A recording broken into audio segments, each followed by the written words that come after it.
Rafik.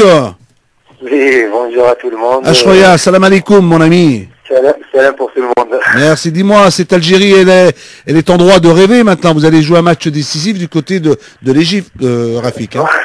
Ça c'est clair, hein, qu'on arrive au bout du tunnel.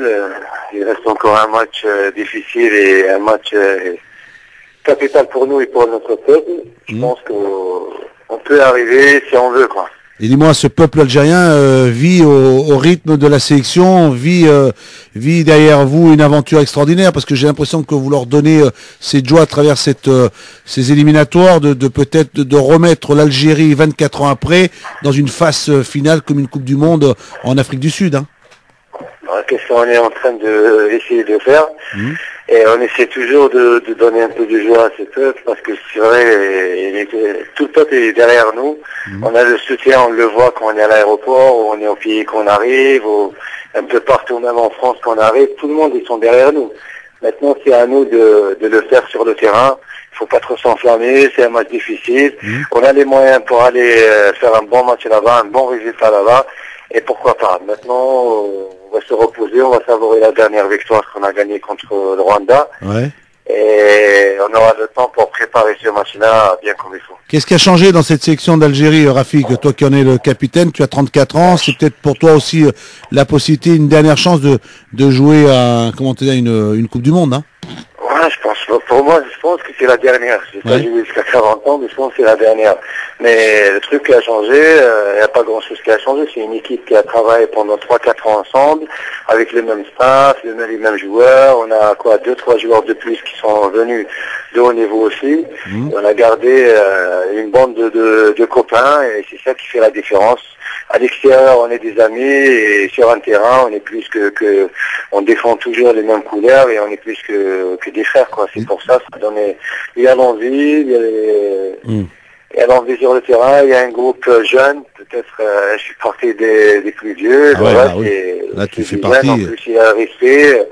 Franchement, quand je vois cette équipe, je pense qu'on a les moyens d'aller au Coupe du Monde. Je suis en train de regarder, j'ai encore regardé hier soir la demi-finale entre le Costa Rica et le Brésil, tu sais, dans cette compétition des moins de 20 ans qui se joue en Égypte, et je regarde ce stade où va certainement se jouer ce Égypte-Algérie. Ça va être, j'ai vu aussi pendant la CAN cette Coupe d'Afrique avec cette équipe d'Égypte, l'Égypte qui a gagné à l'extérieur.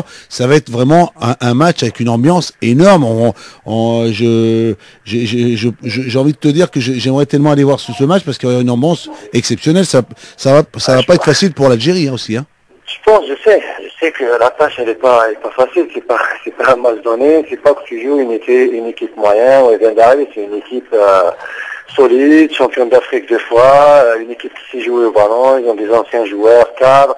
Ils ont l'habitude de la pression, tout ça. Ouais. Et par contre, même nous, on a des moyens, même nous, on a des joueurs, même nous, on sait gérer aussi la pression. Et même nous, on sait jouer surtout contre des grandes équipes. Peut-être des petites équipes, on ne sait pas gérer les matchs, mais contre les grandes équipes, on était toujours présents. Certes, on fait l'ambiance de Caire, comment elle est, les grands terrains. Pour nous, l'essentiel, c'est un bon terrain, c'est une grande équipe. Là, on peut gérer un match et on peut... Maintenant, si on perd là-bas 4-0, 5-0, ça veut dire qu'on n'a pas une équipe pour aller au Coupe du Monde, il faut le dire. Mais maintenant, pour aller au Coupe du Monde, il faut passer un test, et le test, ce sera en Égypte. Et je pense qu'on a les moyens, on a des joueurs qui sont motivés. Pourquoi pas le faire là-bas, Inch'Allah. On le faisait avec Karim, on faisait un peu par rapport à l'écart, par rapport aux 7 buts que vous avez marqués. Vous avez plus 7, ils ont plus 3. Si ils vous battent, il faut qu'ils vous battent au moins par 2 ou 3 buts d'écart pour qu'ils puissent retourner. 3 buts d'écart, ça ferait que vous êtes éliminé. Nous, on pense même pas au calcul, au tout perdre, tout ça. La première chose qu'on pense, on va là-bas autant que une équipe qui va défendre ses couleurs, et il faut faire un résultat, un bon résultat là-bas. Si on commence à calculer tout ça, je pense que c'est là où on va tomber sur la facilité, c'est là où on va pas faire un bon match. Il faut aller là-bas pour gagner, tout simplement. Rafik Saifi, on était avec Abdelkader Ghazal, l'un de vos coéquipiers en début de semaine dans Louis Attaque lundi. Il nous avait parlé de l'arbitrage un petit peu douteux lors de ce match face au Rwanda. Déjà un but refusé. Il y a eu également le penalty sifflé pour vous en fin de match à la 96e et les joueurs rwandais qui n'ont pas voulu reprendre la partie, qui n'ont pas voulu donner l'engagement. Vous aussi, vous estimez que l'arbitrage n'a pas été à la hauteur dans ce match. Il y a énormément d'ailleurs de mails sur beaucoup de blogs en France et de supporters algériens. Je pense que c'est clair. Regardez le match, c'est le match qui parle de lui-même. C'est surtout, il y a des images où c'est grand, quoi. C'est grave. Le but, le ballon, il a passé la ligne de presque 1 mètre. Il ne peut pas voir, ni l'arbitre de juste, ni l'arbitre de descente. Après, il y a un but où il n'y a même pas hors-jeu, les joueurs, il arrive de derrière.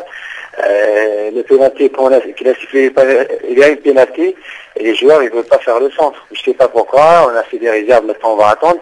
Mais par contre, l'arbitre, je m'excuse, mais c'est une arnaque. Hein. Franchement, on n'a pas attendu ça. Et après, tout le monde peut dire qu'est-ce qu'il veut. Il y a des choses. Mais moi maintenant, je vais pas rester sur l'arbitre. L'arbitre pour moi c'est une catastrophe. Nous on a fait le match. Normalement le match il a fini 5-1. Lui il a choisi 3-1. Pour nous, c'est comme ça. Maintenant, on va pas pleurer derrière l'arbitre. C'est passé, c'est fait. L'essentiel, nous, on prépare notre match là-bas et c'est bon.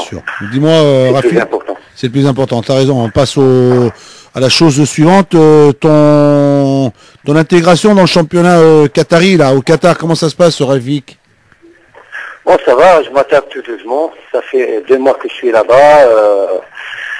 Il faut s'adapter, c'est un championnat, c'est pas facile, surtout au niveau du climat, tout ça, mais le reste, c'est un championnat, on peut s'adapter. Avec le temps, ça va se faire. Je pense qu'il faut, c'est question du temps seulement. Et dis-moi, le reste, ça va, ça se passe très bien. T'as croisé des anciens pensionnaires du championnat de France, tu joues avec Dagano, t'as Juninho, et Juninho, tu l'as vu un peu, Juninho? C'est pas le même club. Ouais, on s'est croisé, on a discuté un peu, Dagano, il est tout le temps avec moi, j'ai croisé même Kim, tout ça.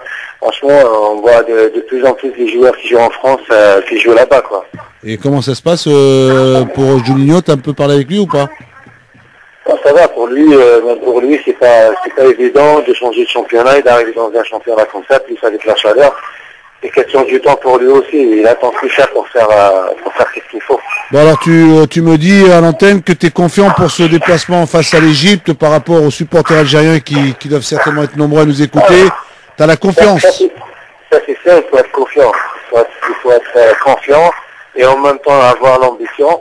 On va pas s'enflammer, mais on va là-bas et on va aller jouer un match d'homme, tout simplement. Ok.